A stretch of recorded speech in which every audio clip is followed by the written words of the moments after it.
This isn't to say that smudging doesn't clean your house. I just think it's a part of a ritual and not the whole ritual.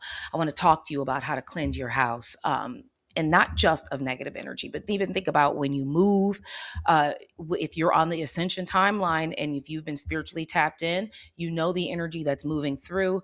Look at the astrology right now. It's a lot about change and transition, and that energy moves through all of us and our homes. And we don't want it to get stuck.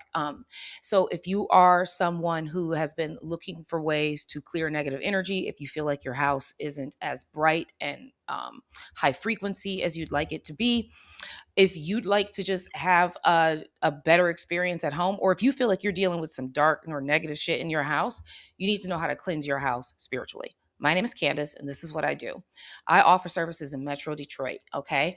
And while I was writing my protocols down, I knew that I had to film a video to teach people how to do this, all right? And let me tell you, you can charge up your space just as much as you can rid something. And around my bed, I decided to place the energy of out of body experiences. And that night I had my first one. So I'm telling you that this is powerful stuff. So let's go through the step by steps on everything you need to do to cleanse your house super duper efficiently. Okay. Okay, so we're going to talk about things in the following order. First thing we need to go over is the tools that you'll need to gather, how to manage the space beforehand, before you even start cleaning, floor plans, how to measure the space, and what tools you'll use. We'll go over that. That's what you'll use to measure the space, especially. Then we'll talk about how do you know when it's time to move on to the next room, and then how to charge that space, and then how to seal that space. Okay. And that will be the order that we talk about everything from. So, any questions that you have that you feel like I missed, I could always do a part two. My camera was not working, but I was like determined to do this video. So, I pulled it together like some B roll of me doing this over time. And so you can see what like this looks like. Okay, so step one is definitely going to be clean your space, declutter, get rid of the chaos, organize, set your house right. You can do this again. I was going over consistency with you, but seasonally is a really nice one, or anytime there's a major portal or a shift coming up. So we have the Lionsgate portal happening on August 12th. It's nice to do it before that. It really helps set the activation as the energy moves through. Okay, step two, you want to gather your tools. All right, now you can get very creative with this, but there are a couple of things that are going to really help. A pendulum or a dowsing rod is what you want to use to measure the energy of the space. I'm going to go through the step by steps with a pendulum because while filming this and cleansing my space, I could not find my dowsing rods. I used them in a session. I cannot find them. So I used a pendulum and it's great. We can go over that. We'll do that next, but let's go over the rest of the tools. You can use your intuition if you need to measure the space, but you might not want to do so from a numerical value. You might want to say, is the energy low or high? Did it get better or worse? So that you can really feel into it. You need some sort of sound. So if you have tuning forks, singing bowls, bells, your voice, a speaker with tribal drums, or singing bowls, anything that feels high frequency that you have playing out, those will really help to break up the energy in the room. Okay. It helps to break the energy up and help it flow and move. The next thing is I do smudge. I use Palo Santo with a combination of like frankincense and black copal, which is what I'm using here. And I use an activated charcoal disc for my Palo Santo stick to help it stay lit throughout the entire thing. With a smudge stick, you usually won't have to do that. You will have to go room by room by room. And when we talk about like the floor plan and the flow, there might be a reason you might want to choose one over the other depending on the space. Okay. Next thing you know, you can also use incense for this. Crystals help, aren't necessary, but they're not a bad thing to have as well. And if you really want to get down and dirty, especially if you feel like you have some sort of negative energy in the space, we'll talk about that. Make sure that you have a bowl of salt water in the room. Also, that's why when you look at the descriptions and you see how I make my cleansing products, I add salt to them. That's the reason why. Okay. It really helps absorb negative energy. So, those are some really good tools that you can use to do the measurement that we're going to talk about next. And I don't think I have to tell y'all you cannot clean your house efficiently if you're using chemicals. You have to use an all natural cleaner for this. Okay. I like to make my own cleaner. If you look at the description, I can show you how. One of them is just for vacuuming and it helps with release odor and gets the carpets and the floors and any soft fabric. And the other one is for the windows. And I have one for the surfaces as well, but they're pretty similar. So look in the description if you need some recipes with some essential oils that will you can use, and you can charge these with symbols, and really make them yours. So you're really cleaning everything. So before we get to pendulum work, let's touch base on the floor plan. Okay. This is where you have a place to capture your notes and to work out the flow of the house and to really, it's going to tell you a couple of things. So once you just, it's rudimentary. It doesn't have to be the right sizing or anything, but you just want to have the name of the room, the measurement of the room when you're going to first measure it, and then the new measurement when you're done, because you might not get it all the way up to 10, which you'll understand more when we talk about the pendulum. Okay. But you want to kind of see where you were and how far you got, which is nice to use the dowsing rods or the pendulum so you get a number. Have fun with this. Don't go too serious. Just have a really good time doing this. The second thing you need to know though is that you'll also see where like the hot spots are, where the energy is either in reverse on the pendulum or lower or higher.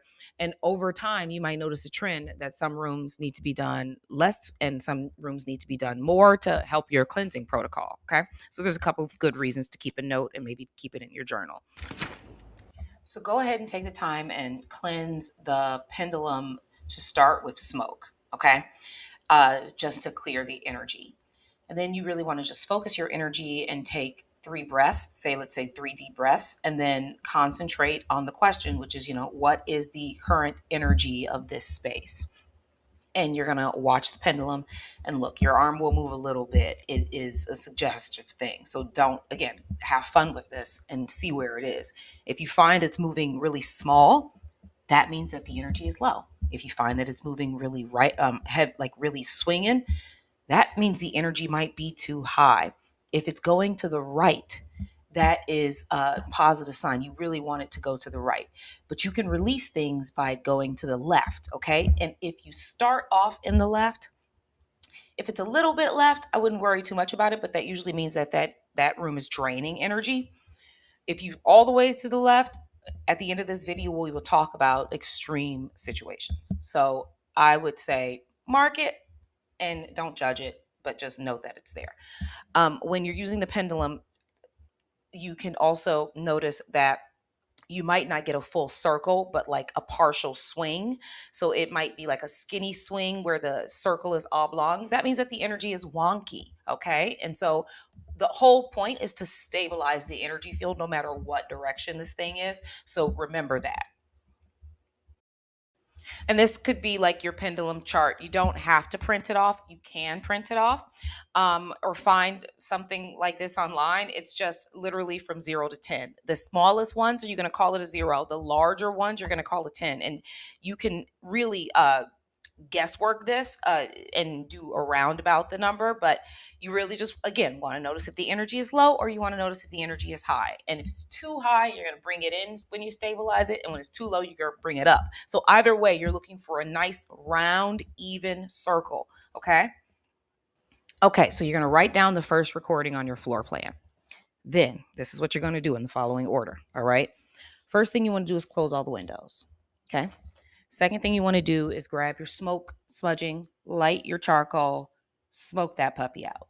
You want the windows closed and the door closed. You want the whole room full of smoke. Okay. Second thing you're going to do after you fill that space with smoke, you're going to go back in there. You've now cleared out this space. You're going to talk to your guides. You're going to get again into your zone. You've measured the space. You're going to see what else that room needs. Now, depending on the tools that you have, you're going to use the singing bowls.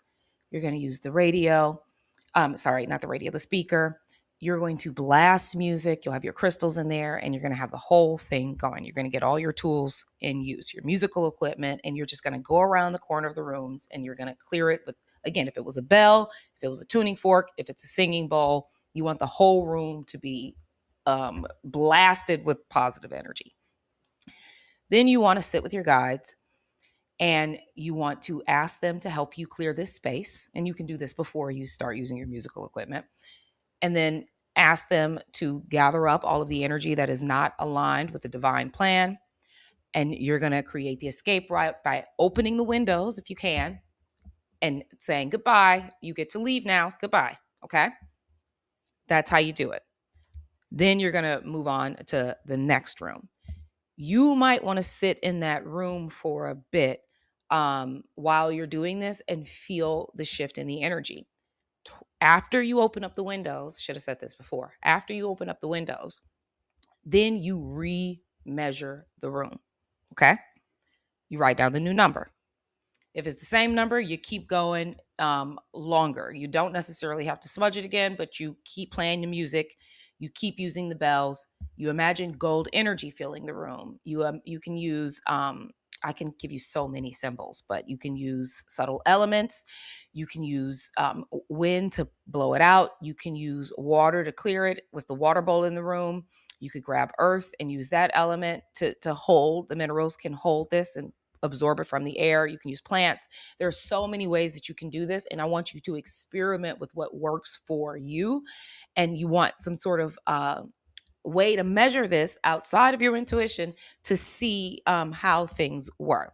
Now, you can do this and clear the space from room to room and then go back in and activate the space, or you can work one room at a time by clearing and activating. Now, what do you want in the room? Okay, if it's the den, the place where you watch TV, you might want to feel nourished after that. You might want to feel comforted and like this room is good for play and for adventure and imagination.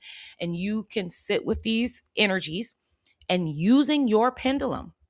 Okay, you can use your pendulum here and call that energy in, and the pendulum will swing when that energy is present and call more of that energy in. Abundance, you can call into flow, rhythm, any energy that you want. This is when you capture it and you ask it to be in this room. And then I would seal the space off. You can say, I now seal this space off. If you have windows in there, clean them with the spray that I mentioned in the description. You can use symbols on the windows. You can use symbols on the mirrors. They're portals, right? You can use symbols on the TV to make sure that it blocks whatever's coming through. As you're vacuuming, you can use symbols if you'd like to, or do it in a certain order. It's all about the attention, which is the attention, which is what is being drawn into the space. That's how you clear and move energy. You focus on it and you use with your intention, you utilize the momentum of that to make the change. Okay, let's talk about the boogeyman. Now, I said there are extreme circumstances. So let's say you go into a room and that pendulum is swinging to the left a little bit. The first thing, like I said before, I want you to notice is that that means that room is draining energy. It's not holding energy. Okay. Now, you can get that energy back and you want to figure out what the drain is. Most of the time, it just has a lot to do with location, where it could be the place in your house where all the energy flows and is getting blocked in that area. But you want to test this over time because it could also be something else. If it's swinging wildly to the left, you might have something in there. Now, there are three different types of things. One of them could be measly little energy pests that come in when you go out shopping and you come back and just like germs are attached to things and get stuck in the space, especially if it's not flowing well. Okay. Those are easy to get rid of. The next would be an attachment. Irregardless of what you do in that space, if you don't deal with why the energy is attaching to you, could be ancestral. It's based on some way you're attracting it in and it's holding to you because it's feeding off of a portion of that energy. That's going to be harder to get rid of because you can get rid of it, but it's always going to come back because you haven't settled the thing that is making it stick around. Okay. The third thing could be much darker, and the first two are technically man-made. So if you actually deal with the habits and you get a healing ceremony or even an energy clearing, you can usually clear these attachments. But the third would be far more malevolent, and it might have more to do with the land or the house itself. Two and three, call a professional. Get an energy clearer in there. I'm offering these sessions in Michigan, or get an energy clearing in general, and this could really help those two cases out. Last one, you're probably going to need to have someone work more with the land. We can talk about this in another video, where you clear that space because there could be portal energy, trauma from the people who lived there before, things like that, stuck or fragmented and like on the land. All right. So you don't want to have to really work on those two. But if you feel like you have the power to do this, as in if you're confident and you are more developed in your spiritual practice, here are a couple of things that I need you to know. One, you have dominion over earth, but even more than that, you have dominion over your house. Okay. What you want in there based on your free will has to leave if you command it to do so and you actually believe it. Okay. It's all about your belief system. Two, fear is the thing that is going to keep it around.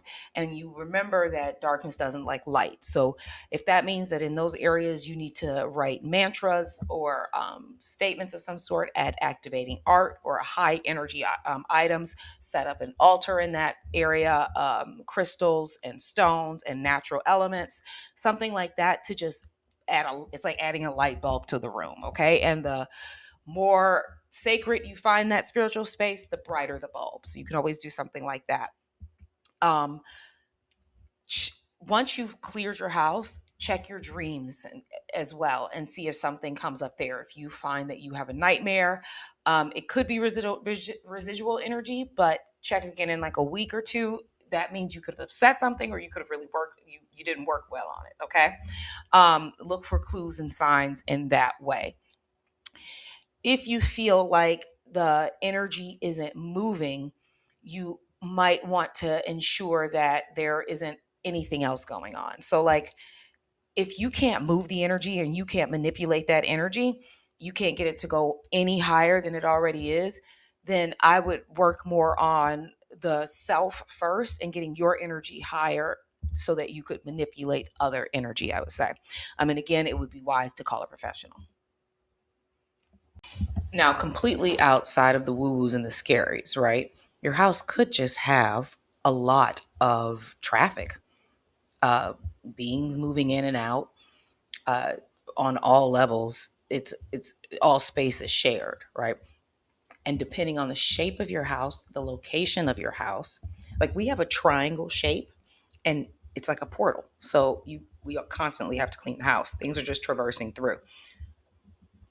Ancestral, someone who owned the house before, family, ties, things like this can also kind of bind you up a little bit because they have a consciousness and opinion, and so do you, and might not always jive. Uh, I mean, everybody probably had someone die in their house, but like that is also, those souls could be there. So it's really just extra traffic sometimes that's jamming things up, is what I'm trying to say. It's not necessarily always malevolent. Malevolent? Malevolent. I'm pretty sure that's how you say the word. Now I'm gonna keep it 100 with you. This took 2 hours for a 2,000 square foot house. Technically 3 hours because I spent half of it looking for the dowsing rods, right? It's not a slow going thing. It's a real full practice. Okay.